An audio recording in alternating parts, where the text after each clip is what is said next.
A few moments later. Hello everyone, good morning, नमस्ते, जय मसी सम्पूर्णलाई फेरि पनि स्वागत छ तपाईहरुलाई मेरो न्यू भिडियोमा। आज चाहिँ हामी जाँदैछौं साथीहरु नानीको स्कुलमा है। आज चाहिँ नानीको स्कुलमा प्रोग्राम छ अनि हामी जाँदैछौं। यहाँ एक ग्रुप, अरु ग्रुपहरु यता फर्किन कस्तो तेरो त्यो चाक मात्रै देखाको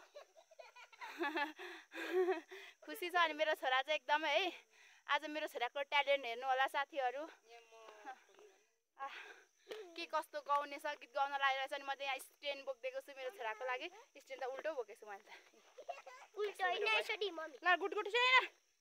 तिम्रो लुगा चाहिँ माथि नपुगी फोहोर बनायो भने कुटा खायो भाइ। मम्मी अनि साथीहरु हाम्रो हैन ताप्लेजुङको भ्यू अहिले यस्तो छ, टट घाम लागेको छ, एकदमै मलाई चाहिँ गर्मी भएको छ। अनि हामी हिँड्दै छौं। अब लगभग 200-300 जना त हुन्छ होला सायद। अब विद्यार्थी 150 जना छ होला। 150 भन्दा माथि छ, 200 कति छ हाम्रो 200 क्रस छ होला है हाम्रो त्यहाँ विद्यार्थीहरु।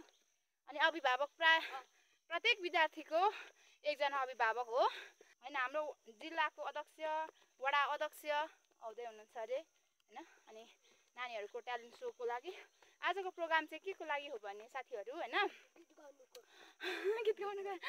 अनि आजको प्रोग्राम चाहिँ नानीहरुलाई हौसला दिने। अनि अब त्यहाँनिर चाहिँ 7 क्लाससम्म मात्रै छ स्कुल चाहिँ, हाम्रो बाबुहरु पढ्ने स्कुल चाहिँ। अनि त्यहाँनिर चाहिँ अब 8 लाई बिदाई साथै हैन। अब बोर्डिङ भए तापनि त्यहाँनिर चाहिँ एकदमै सुविधा छ नानीहरु पढ्ने स्कुलमा चाहिँ। त्यहाँनिर चाहिँ पहिलो, दोस्रो, तेस्रोलाई पुरस्कारको वितरण गर्ने अनि योजना गर्नु भएको छ हाम्रो प्रिन्सिपल सरले अनि लगायत हाम्रो सम्पूर्ण टिचर टिमले। अनि साथै त्यहाँ रहँदै गर्दाखेरिको नानीहरुको ट्यालेन्टलाई पनि हेर्ने है, उहाँहरुलाई नि उत्साह दिने भन्ने कुरा छ। अनि यस वर्षमा जो जति जना नानीहरु चाहिँ त्यस ठाउँमा आउनु भयो हैन, के भन्छ एडमिसन गरेर आउनु भयो, भर्ना गरेर आउनु भयो, उहाँहरुलाई चाहिँ पनि वेलकम गर्ने कार्यक्रम हो आजको चाहिँ साथीहरु। अनि मेरो बुहारी र म चाहिँ जुनै भिडियोमा पनि सँगै हुन्छौं। अनि हाम्रो हरेक कामहरु सँगै पर्छ, त्यसैले गर्दा हामी सँगै हुन्छौं। अनि ताप्लेजुङमा एकदमै अलैची अम्लेसो चाहिँ एकदमै पाउँछ है साथीहरु, प्रशस्तमा पाउँछ। अनि एकदमै धनी जिल्ला हो है। अलैची अहिले एकदमै महँगो छ, अम्लेसो पनि महँगो छ। अनि हरेक कुराहरुमा युज गर्न मिल्छ अलैचीलाई, मसलादेखि लिएर है धेरै कुराहरु बनिन्छ अलैचीबाट। अनि अम्लेसोबाट पनि त्यस्तै बनिन्छ साथीहरु। अनि एकदम है मेरो क्यामेरा चाहिँ अलि भएन साथीहरु। अनि मेरो छोरा चाहिँ एकदम खुसी छ साथीहरु हैन, उसको भाउजूसँग रेला गर्दै हिँड्दैछ। अनि के कस्तो गाउँछ पहिलो उसले चाहिँ हैन, पहिलो चोटी चाहिँ उसले त्यसरी स्टेजमा गाउँदैछ यति धेरै मान्छेको छ। अनि मलाई चाहिँ एकदम ढुकढुक भइरहेको छ। अनि म पनि खुसी पनि छु र अलि म चाहिँ डराइ पनि राखेको छु कस्तो गाउने हो के हो हैन। तर परमेश्वरले चाहिँ सहायता गर्नुहुनेछ मेरो छोरालाई भन्ने म विश्वास गर्दछु साथीहरु। अनि म चाहिँ उकालो हिँड्दैछु, एकदम गाह्रो भयो हैन बोल्दा अनि हेर्दै गर्नुलाई। एकदमै म पुगेपछि चाहिँ भिडियो बनाउने छु। कस्तो गाउने हो आज? एकदमै राम्रो?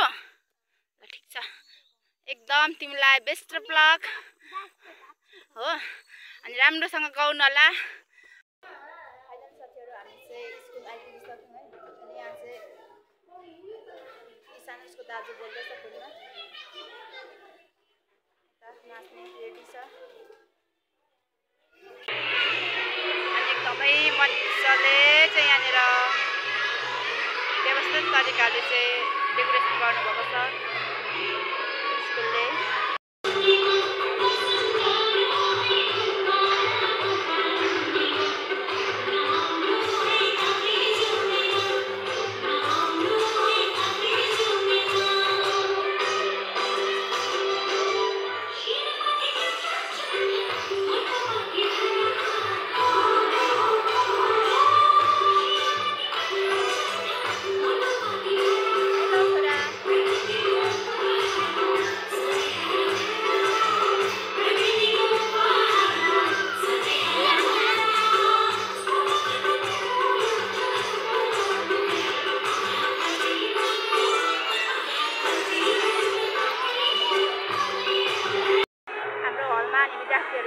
आधाउधी आइसक्नु भएको रहेछ साथीहरू हेर्नु होला अनि एकदमै डेकोरेसन सहित छ हेर्नु न मेरो छोरा चाहिँ एकदम राजाको बसाइ छ यहाँनिर हेर्नु ल डेकोरेसन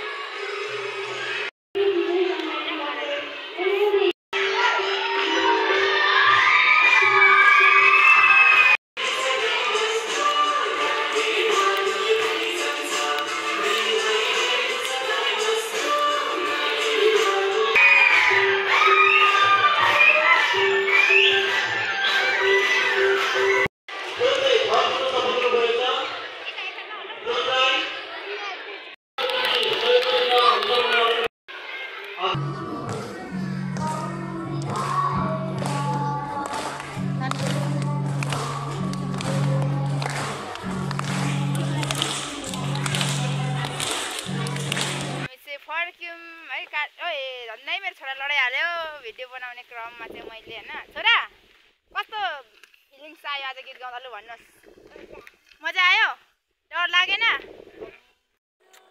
साथीहरू होइन अब प्रोग्राम चाहिँ सकेको छैन अनि बस्नु अल्छी लागेर अनि हामी चाहिँ घरतिर लागेको होइन अनि मेरो छोरा कस्तो भयो रे आज गीत गाउँदा अब मजा चाहिँ आएन होला डर आएन डर लागेन यस्तो हुनुपर्छ मान्छे अनि आइएम सो ह्याप्पी होइन अनि राम्रोसँगले छोराले गीत गाउन सफल भएको छ साथीहरू अनि एकदमै खुसी छु तर घामले टडेर चाहिँ अलिक खुसी छुइनँ हो एकदम काली काली काली भएको छु त्यतिकै मेरो बुढाले मलाई काली भनेको होइन नि यस्तो घामले टडेर काली भएपछि काली भनिहाल्छ होइन अनि साथीहरू यहाँ हेर्न हो साथीहरूले न मेरो छोरालाई दौरा सुरुवालमा कस्तो देखेको छ कमेन्ट गर्नु होला यता बस्नु न आएको मान्छेले देखेको छैन ल कस्तो देखेको छ कमेन्ट गर्नु होला दौरा सुरुवाल लाउँदाखेरि नेपाली बाबु जस्तो देखेको छ कि छैन कमेन्ट गर्नु ल साथीहरू नगर्नु होइन अनि अब मलाई चाहिँ एकदमै सोख हो होइन छोराले चाहिँ के भन्छ दौरा सुरुवाल लगाएर हिँडाउने चाहिँ इच्छा पुरा भएको छ त्यो पनि मैले दौरा सुरुवाल किनिदिएन होइन आमाले किनिदिएर चाहिँ पुरा भयो अब मेरो सोख भनेको के छ भनेको नि छोरामा कोट प्यान्ट रेखा आजको प्रोग्राम कतिको रमाइलो भयो लु भन्नुहोस् रमाइलो निन्द्रा लागेर हामीले चाहिँ क्यान्टिनमा गएर होइन अनि चाउमिन हाफ हाफ प्लेट दोक्चायौँ अनि आयौँ हिँड्यौँ भन्नुपर्ने हुन्छ अनि छोराछोरी बात्तै बात्तै हिँड्दैछौँ तर सकिरसक्यो फाइनली साथीहरू हामी चाहिँ घर पुगिसक्यौँ है यहाँ भाग्दै हुनुहुन्छ हेर्नु होला गङ्गा दिदी चाहिँ भाग्दै हुनुहुन्छ एकदमै लजाउनु भएको छ लजावती दिदी चाहिँ अनि आजको भिडियो के कस्तो रह्यो सल्लाह सुझाव अनि कमेन्ट गर्नुलाई साथीहरू भन्दै आजको भिडियो इन गर्न चाहे बाई बाई